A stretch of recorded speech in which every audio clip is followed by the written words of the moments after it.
let's talk about the lockout feelings. What do you guys got on what's going on here from the players' perspectives, from the owners?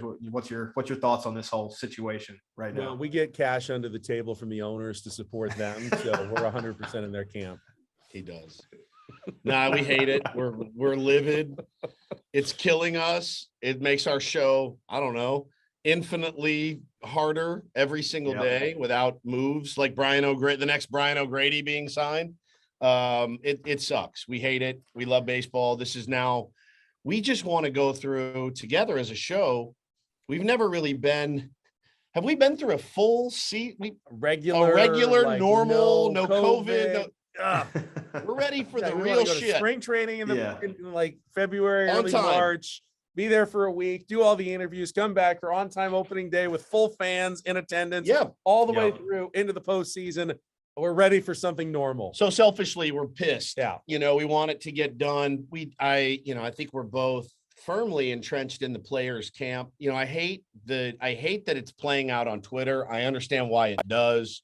I understand that, but I feel like the game, and I love it so much.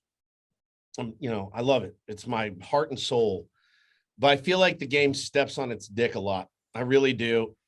I just feel competitively it does. I feel like we're watching a product that isn't as good as it could be. They make it hard for people to watch. Like, this is everything. Something you're like, God damn, this seems like such an easy solution. Like, the more eyeballs on the game, the better. If we're starting on time, the better. It's been a hard year mentally, physically, financially for a lot of people. And so there are people that are just done with this bullshit. It doesn't matter. It does. I mean, the owner's proposal, it doesn't matter what it says to some people. They're like, I would do anything. I'd jump in front of a bus to play for that much money. And they just don't understand the bigger picture. It makes it hard for us to convey on the air. I think there's a wish, like, couldn't they just do this behind the scenes? We don't hear anything about it. And then one day they announce they've got an agreement and we get to play baseball. But, one or two, there's 30 owners, there's hundreds of players. One or two tweets something. Of course, the other side's going to want to respond. You've got reps who are, making their money and their reputation. And I think that's one of the things that worries me.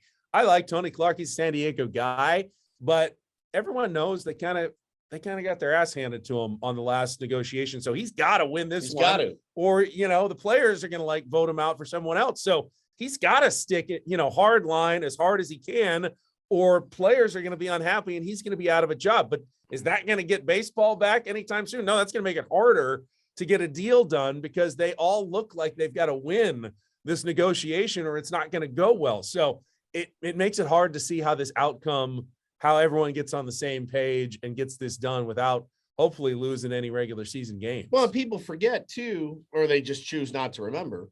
The owners are always going to win because the owners can make money. Doesn't matter. They're going to make money. That's why they're owners. And I do love the older players, the more seasoned players, the guys that have made a ton of money, the guys that will make a ton of money next season, the Max Scherzers of the world, the Andrew Millers of the world, saying, man, y'all need to understand it's about the health of the game and it's about future generations. And yeah, man, not everybody makes a $8 to $10 million bonus coming out of high school. Those guys it's different. When you find out how few millionaires there are in big league baseball, it kind of blows your hair back. You're like, oh, wow. Now, granted, you look at it and go, could I survive on that salary? Sure, I could. But in your case, for example, my God, the shuttling back and forth, all that, I don't even know how you kept up with it, to be honest with you. Hey, I'm making this much this week. Oh, I'm back down to this much and meal money at Taco Bell this week. It's not standardized, right? It's different. And, having options and things like that must suck. Having all those options where you're like, I could be hitting 800 and if a pitcher comes off and we need him in the bullpen, I'm going down. That sucks. Yep. Options are a blessing and a curse because it makes you valuable to a team like I was last year for the Padres to do that. And it also sucks because you can go down, so it's a double-edged sword there, but it's the whole situation is tough because I saw something the other day. I believe I could be off, but I believe it was 61% of major league players last year were on minimum or close to minimum. It might have been like first year ARB or something like that range, but that's the majority of players. And yes, that's a lot of money, but the lifespan for guys like that is not very long. So the rest of your life working or whatever you're going to do after that, you're trying to make your money while you can. And your point to the owners is they're going to make their money and they're in the game for a lot longer than the players are in general.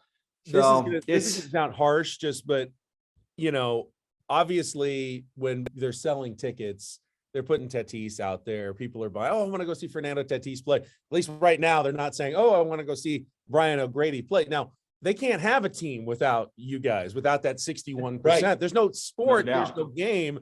So it's like, well, what is fair? I mean, he's got, is 340 million even enough for Fernando Tatis Jr.? I mean, he's that important to the success of the Padres that's almost sounds like a bargain, yet you can't do it without the rest of you guys. He wouldn't make $1 if he didn't have teammates and, you didn't have a guy to throw the ball to at first base or pitch it to him or whatever. So how do you decide what's fair even amongst the players? How do the owners decide what's fair amongst them? The Yankees owner and the Rays owner, they got totally different issues. So it's hard to even get both the sides on the same page, much less than meet in the middle somewhere.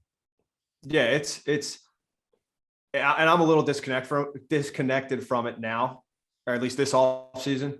Obviously still following it very closely, but in my opinion and my feeling that I get is that the players are fighting for that 61% and kind of the middle class of baseball, guys who might play six years maybe or somewhere in that range. And because they're just not getting paid anymore, comparatively speaking, to years ago. And those guys aren't getting signed as much. So it's a tough fight. I think everybody wants baseball. The players want baseball. I'm sure the owners want baseball. And I think there's going to be baseball. They got to figure it out. And I don't want to see them miss any games. And I know from the player side, I know they definitely don't too.